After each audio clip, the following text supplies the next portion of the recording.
खुदावंद यीशु मसीह के अजीम, जिंदा और अलकादिर नाम में आप सबकी सलामती हो। आज मैं अपनी ज़िंदगी की गवाही आपके साथ बयान करने जा रहा हूँ।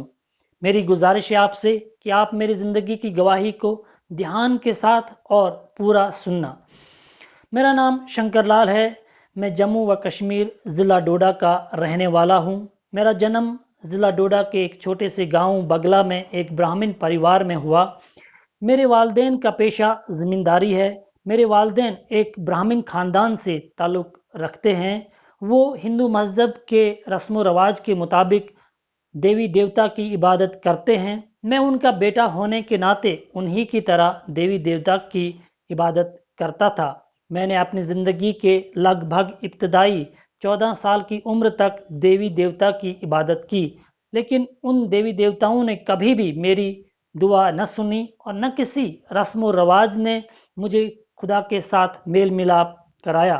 मुझे बचपन से ही खुदा की तलाश थी और मेरे दिल में तमन्ना थी कि मैं उस खुदा की इबादत करूं जिसने मुझे पैदा किया और जो मुझे ज़िंदगी बख्शता है।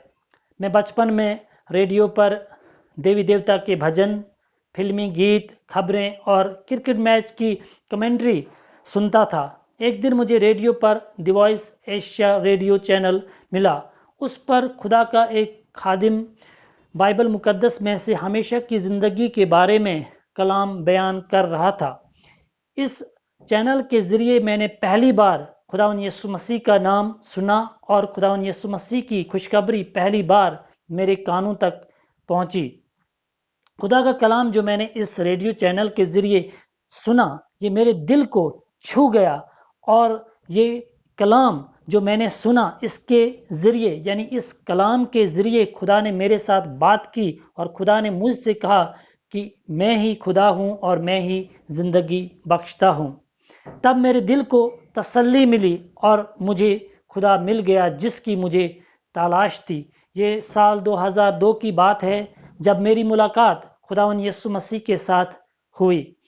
उसके बाद मैंने तमाम देवी देवता की इबादत करना छोड़ दी। तब से लेकर 2011 तक मैं रेडियो डिवाइस पर ही खुदा का कलाम सुनता रहा। फिर मैंने जब खुदावंद यीशु मसीह को अपनी ज़िंदगी में कबूल किया, उसके कलाम को अपनी ज़िंदगी में कबूल किया, तो मुझे ऐसा महसूस लगने लगा कि मैं एक गुनहगार इंसान हूँ और मुझे वो सारे गुनाह नज़र आने लगे जो मैंने अपनी ज़िंदगी में किए थे।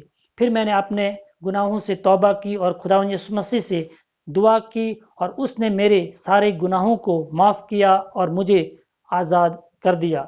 जब मैंने ये फैसला लिया कि मैं खुदावंद यीशु मसीह के साथ चलूँगा, मैंने न किसी मजहबी रहनुमा से, न किसी दोस्त से, न किसी रिश्तेदार से ये मशवरा लिया कि मैं खुदावंद यीशु मसीह की तालीम पर अमल करूं या न करूं, क्योंकि मैं जानता था कि खुदावंद यीशु मसीह ने मुझे चुना है और उसकी मर्जी मेरी ज़िंदगी में हो और मैं हमेशा की ज़िंदगी हासिल कर सकूं। जब से मैंने खुदावंद यीशु मसीह के मर्जी के मुताबिक अपनी ज़िंदगी जीना शुरू की, तब से मेरे दिल में हमेशा की ज़िंदगी की तमन्ना ज़्यादा बढ़ गई। मेरे दिल में और भी ज़्यादा ये प्यास भरी कि मैं हमेशा की ज़िंदगी पाऊं, क्योंकि मैं खुदा के कलाम से सुनता था कि मौत के बाद एक ज़िंदगी है और उसको हमेशा की ज़िंदगी कहते हैं और वो ज़िंदगी सिर्फ खुदावंद यीशु मसीह के वसीला से ही मिल सकती है, क्योंकि खुदावंद यीशु मसीह खुद फरमाते हैं कि ज़िंदगी मैं हूँ और जो कोई मुझ पर ईमान रखता है चाहे वो मर भी जाए तो भी ज़िंदा रहेगा। अब मैं ये भी जानता था कि सिर्फ खुदावंद यीशु मसीह पर ईमान रखने से ही मुझे हमेशा की ज़िंदगी हासिल नहीं हो सकती, जब तक न मैं अपनी ज़िंदगी उसके हवाले कर दूं और वो मुझे नई ज़िंदगी दे दे।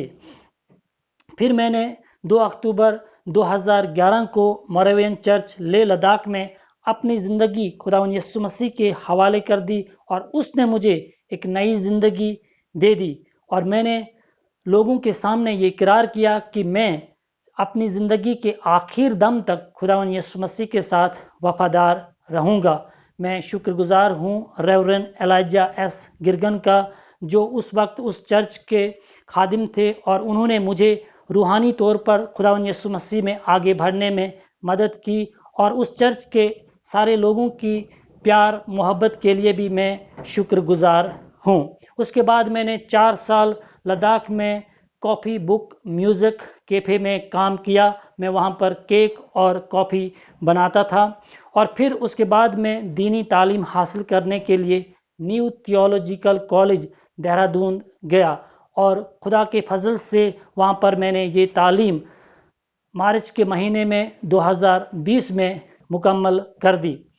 میں خداوند یسوع مسیح کا شکر گزار ہوں کہ اس نے اپنی جان کی قربانی دے کر مجھے چھڑا لیا، مجھے بچا لیا، اور میرے لیے خدا کی بادشاہی میں دروازہ کھول دیا، اور مجھے خدا کی بادشاہی میں خدمت کرنے کے لیے بلایا۔ خداوند یسوع مسیح کا فضل اور اطمینان ہم سب کے ساتھ ہمیشہ ہوتا رہے۔